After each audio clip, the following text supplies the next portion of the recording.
I have to correct you. It's football. It's not soccer. Touche. Why are you calling it soccer? Because we're in the United States, baby. There's something quite pathological about the way that Prince Harry now studies the behavior of his estranged brother, Prince William, and tries to emulate it in public. Now, if it wasn't the fact that Harry was the one to single-handedly destroy the relationship with Wills based on his revelations in his autobiography Spare, I'd almost feel sorry for him. William lives in his head every moment of every day. And while the future king has moved on and accepted this as a relationship that's over, Harry needs to be in exile, just like the Duke of Windsor was in exile for the rest of his life. Harry can't accept that. And we see loads of examples of this, right? Like we saw it when Harry was on his trip to the UK and he just had to mention his brother during a discussion with a young lad about football. It was inappropriate. It was unnecessary. But we are also seeing it in the appearances that Harry makes, specifically his attempt with James Corden to emulate William's style when it comes to football.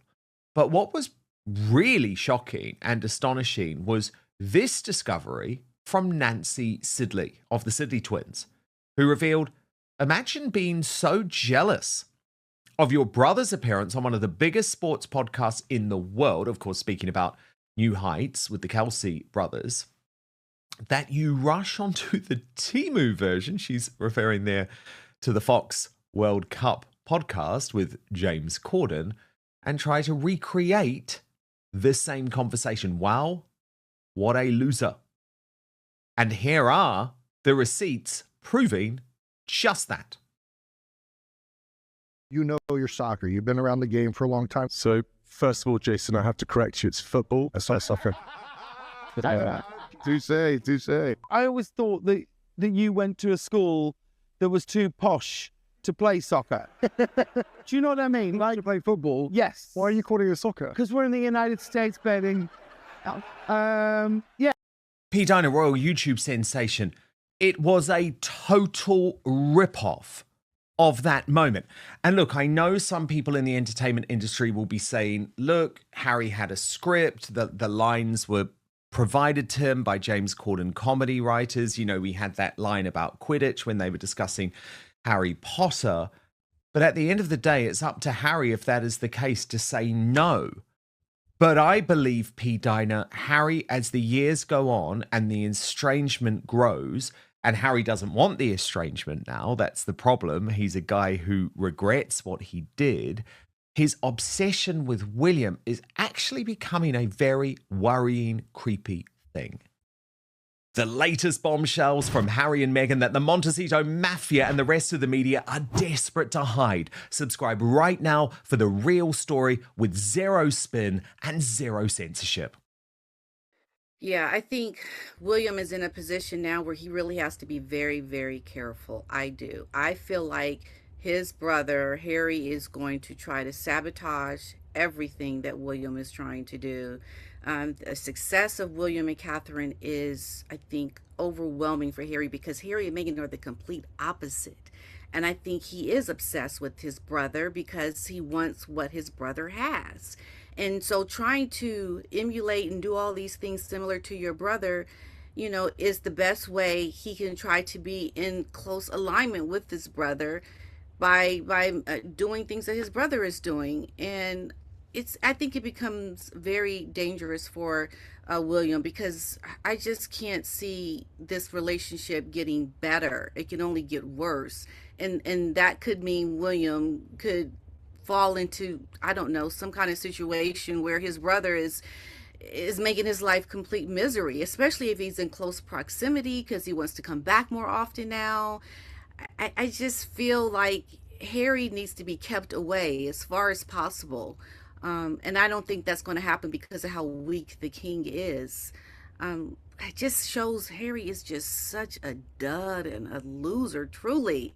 As you know, Nancy was saying, like, really, he is just a dweeb. Why would you mimic your brother and be so obvious about it. I mean, this man has no life skills at all. He's just out there on a whim and a prayer, just like trying to do what he can and just not thinking strategically. I mean, he's supposed to be of a higher standing, and he comes from such nobility, but yet he is acting in a way that is, it's just bad. How does this happen? Who are the people in his circle that are advising him? Like, there has to be better people around you to make your circumstances better, but it seems like it's just getting worse and worse. You know, I don't understand this man. Well, the desperation is growing, I guess, and there are very few places that he can go. It's really interesting to see how these Harry media appearances without Meghan are just not working for him, even in the attention economy, Dinah. Like, we had this James Corden appearance, there was Joe Marler, there was the Time 100 event, there was the Alison Hammond interview on this morning at the Invictus Games 1 year to go countdown. And all of it was just so weakly portrayed. There was just zero excitement around it. And of course, that's not to say that Meghan is a success in her own right. She's not. But and I've got the figures from Netflix to prove it in just one moment, but I do wonder, Dinah, if there is a bit of a threat coming from her towards Harry, which is like, you can try and go out on your own. This is what it's going to be like without me. Because remember, she has been so controlling for so many years, and everyone who watches this show regularly knows that I don't say that in any type of like, oh, I feel sorry for the guy way. It's just a fact. So controlling for so long that when Harry has to make these solo appearances now, he struggles because he's quite empty inside. He's quite sad. He's so used to being told what to do at all times and even being physically controlled. So do you think there's an element of her almost wanting him to go out there and fail? Or is this a bit like after the release of Spare, when the heat was really on Harry, and it was just like, I'm just going to hide over here because I'm thinking about brand Meghan Markle now, not brand Sussex. And after the courtroom loss to the Daily Mail, it was a bit like, oh no, do you know what? H? I agree with you about the security now. You go to that Invictus 1 year countdown on your own and the Time 100 on your own.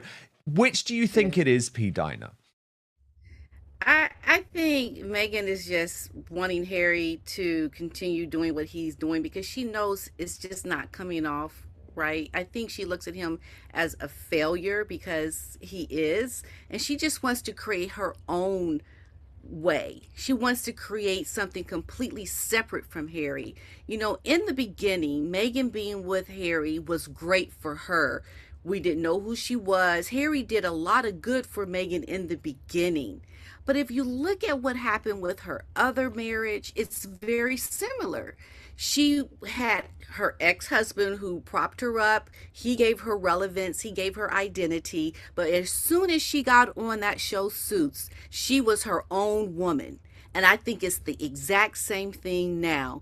Meghan has already gotten what she needs from Harry, and now she needs to create her own independence from Harry because now she can take it from here. It's like, okay, thanks for the handoff of the relay. I got it from here. I don't need you anymore. So she's building that independence while still connected in marriage. She's building her alignment of her individual brand away from him because he's too much of a risk. He's not looking successful. He's not looking like the hero. He can't really help her anymore, right? And this is what we're seeing with Meghan. She's plotting and planning independent behind Harry's back, I think, even because I've heard, maybe you have too, Dan, that Meghan's looking to do reality. There's some things with Kris Jenner we've been hearing. We know Harry doesn't want to do reality shows and things like that, but it's a great idea for Meghan for her financial wealth what building. Choice does she have? She will do it. Absolutely. So she ain't thinking about Harry. I'm sorry at this point.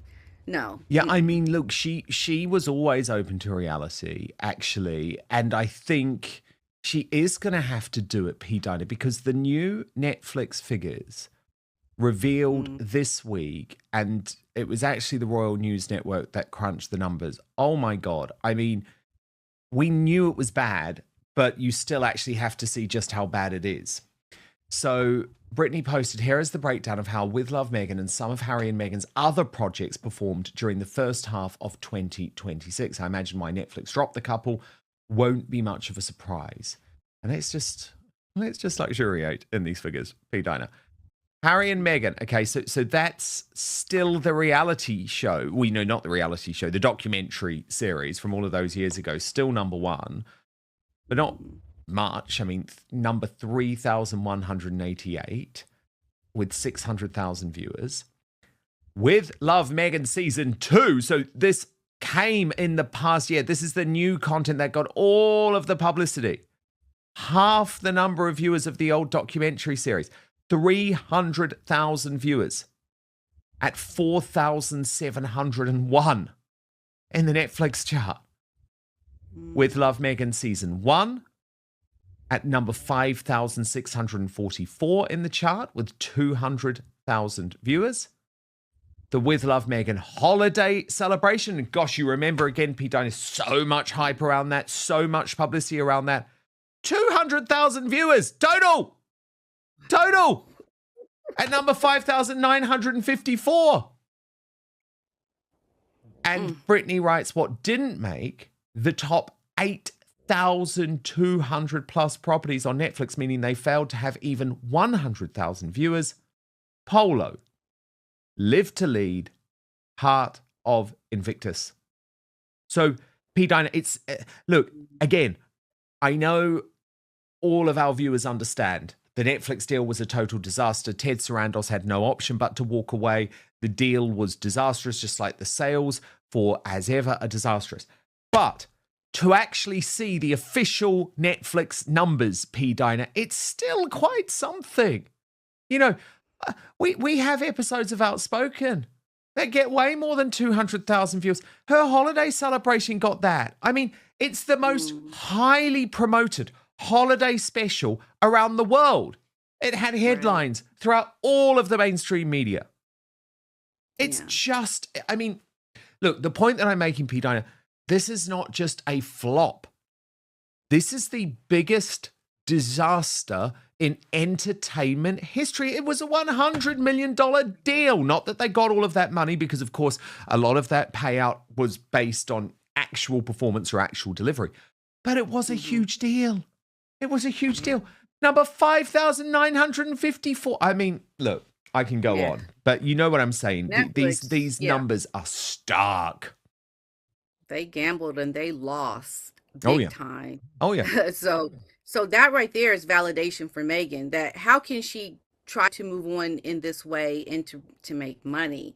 I think she knows her money making potential is in a different genre. It's not going to be doing what she's been doing with these scripted shows. Well, you know, highly scripted planned shows. I think more around the reality. And that's where she can make a lot of money, because who wouldn't want to see a peek inside her life with her children? Do you know how much money she would make doing that? That would be huge. And that's ultimately what Netflix wanted from the very beginning.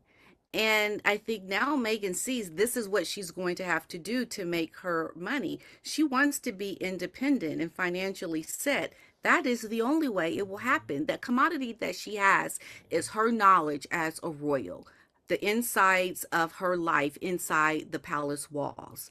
Even if it's not spilling the dirt on the royals, it's about what it was just like living when you first came into royalty. Like all of that information and things that she experienced is highly valuable to a lot of people that don't know what it's like. And she has her hand on something that would yield her a lot of money, but it is within reality. And that's what she's I think that's what she's trying to do now, Dan. Yeah, I mean, it's the only option she has, because the fashion line, which she was so hopeful for, of course, the plans for that in some serious trouble after Balenciaga totally turned her back. So it's going to be really difficult to get the funding to bankroll that now as well, although I don't think she's ruled it out. But yes, reality would work. There is always a big question, though, P. Diner, when it comes to Meghan Markle and these big money projects. Is she going to do the same thing with the autobiography, though, and think, well, actually, the maximum payday and where I'm finally free is a post-separation reality show? Because remember, and my reporting on this was backed up by Vanity Fair magazine, you know, for those of you who are skeptical. But the pitch for her book, and the reason that I believe she is still really constantly sort of, you know, dangling the carrot of an autobiography one day, but then actually in terms of the negotiation with publishers saying, well, hang on a moment, you know, let's just wait. Let's just wait for the post-divorce autobiography. I do wonder if it could be the same thing with the reality show, because won't it be awkward? It's a bit like when, you know, Kris Jenner and Bruce Jenner's marriage was completely crumbling. It's very difficult to hide that in a reality show, because even though they're highly edited and the executive producers are in all the time, and they would be executive producers, it's still quite hard to hide. Do you know what I mean? Because the cameras are there a lot. Yeah. But first, a quick word about Bubs Naturals, and a supplement that is receiving a great deal of attention because of something I am obsessed with to support both physical performance and mental sharpness: creatine monohydrate. As you get older, maintaining strength, recovering properly, and keeping your energy levels up can require a bit more effort than it did in your 20s. Trust me, as someone in my 40s trying to stay fit, still focused on losing weight, I know the body may not bounce back quite as quickly, and it becomes increasingly clear that staying healthy is also about recovering intelligently, supporting your muscles, and properly fueling your body. Now, that is where Bubs Naturals Creatine Monohydrate comes in. Creatine, sometimes treated as though it's only for bodybuilders. That's not true. Look at me. What it does, though, is help your body produce a quick energy during exercise and other high-intensity activities. So that means it can help support strength, power, lean muscle growth, and recovery. But its benefits not limited to the gym. Creatine also helps fuel the brain and can support focus, mental clarity, and cognitive performance. And it could not be easier to take, by the way. You simply mix 1 scoop into water, coffee, or a smoothie, whatever you were drinking, actually. There's no complicated routine. And importantly, Bubs does creatine properly. Its creatine monohydrate is made using CreaPure, which is widely regarded as the gold standard. No fillers, dyes, artificial additives, sweeteners, or unnecessary ingredients. Bubs Naturals, by the way, is really something you should know about. It also makes collagen peptides to support joints, skin, hair, nails, and recovery. Hydrate or dye electrolytes to support hydration and sustain energy. And MCT oil creamers to support energy and mental clarity. So, live better for longer. We want that, right? With Bubs Natural. And this is so exciting. For a limited time, Outspoken viewers and listeners can get 20% off their entire order. So just head to bubsnaturals.com and use the code Outspoken at checkout. So that is bubsnatural.com. The code Outspoken for 20% off your entire order. I've put a link in the description too. Oh, and by the way, after your purchase, they will ask where you heard about them. Please support the show and tell them that Outspoken sent you. But now, back to the show. Yeah, that would be the reality that we would see, that they would try to hide. But hey, more money for her. I think she will definitely use any opportunity to make the money that she wants to make, even if it's kind of spilling the beans on the marriage. Harry won't have anything to do with it, though. I think Meghan will have to just find a way to do it independent of him, with the children, and she will have a big, big payday. But then you have the whole Harry complication there. Like, he's not going to want to have anything to do with that. But she'll do it. I mean, we never thought they'd do a documentary, you know, slagging off the royal family. Like, who would have thought, right? Look, the girl is getting ready to do some things. That's what I feel is getting ready to happen. This is why we're not really seeing her as much. She's not with Harry. Is no longer trying to brand and be with Harry. This is her trying to live her independent life, and I think even more independent, because Harry wants to go back. You see him wanting to go back part-time, then it's going to be full-time. Okay, so Meghan is trying to build her independence because she sees what's coming. If we can see a little bit of it, oh, she sees it loud and clear now. So that's how I see it, Dan. Do you know what's so funny, P. Diner? it's almost becoming impossible to defend her. So, do you remember the dude Tan France? Now, I believe, P. Dinah, tell me if I'm wrong, was he Queer Eye? Is that what he was? Queer Eye for the straight guy? And he was one of the people who were called in to be a fake TV friend of Meghan Markle.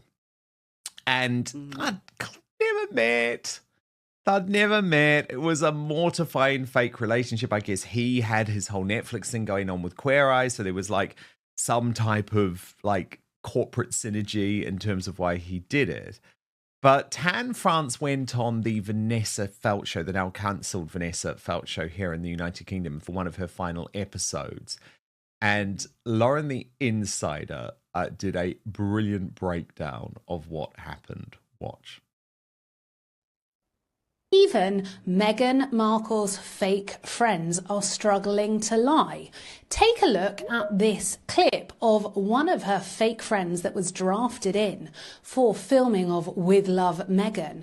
Watch how Vanessa catches the friend off guard and he doesn't know what to say about keeping in touch with Meghan. Apparently they have a textual relationship. Well, I would take a wild guess that he's no longer useful because the cameras are cut and he probably hasn't heard from her. Take a look at this clip, and Vanessa does not hold back when she goes for Meghan. Although I would say, okay, viewers in the UK, I don't know if you've seen Vanessa's show. They're trying to emulate the whole podcasting thing. Vanessa's microphone is about 3 meters away from her. Isn't it funny we see all the big mainstreamers try and emulate podcasters, but it will never work for them because they're part of the club pushing an agenda that's pre-approved. I'd just like to remind you, I'm unfunded, unfiltered and totally unapologetic, sat coming to you from my spare room. Take a look at this clip. You still friends with Meghan? Yeah, we text. We have a textual relationship. How is she? Lovely. Well, really well. Yeah, really well. Would you ever consider giving her fashion advice or styling her? She does, do you know what? She dresses wicked. She doesn't need my advice. She's a really chic dresser. I like the way she dresses a lot. I won't give advice unless somebody asks, but even if she asks, there's nothing I could say. She usually looks fab. A textual relationship. Have you ever heard something so ridiculous?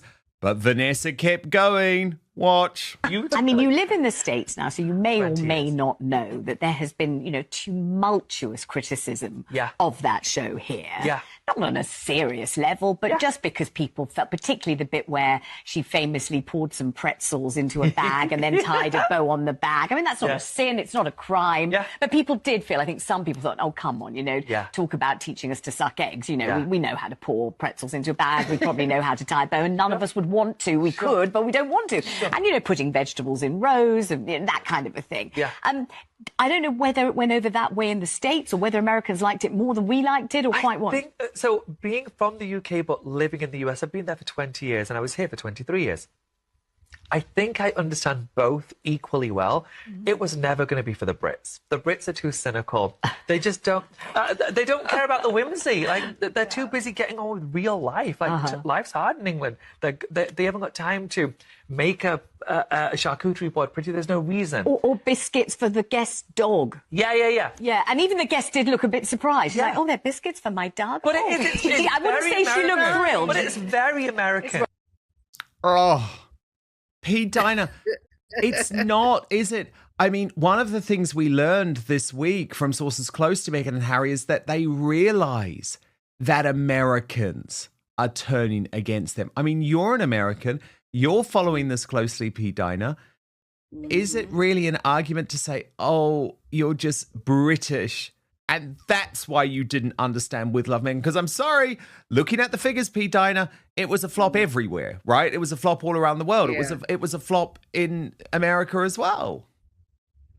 Yeah, I don't think you had to be from one country or the other to really get this. I mean, it's a universal thing. Like Meghan's show just did not hit with anybody, and it has to do with her personality. I think you put that same concept of a show with someone who is more interesting, someone who's funny, who's more engaging.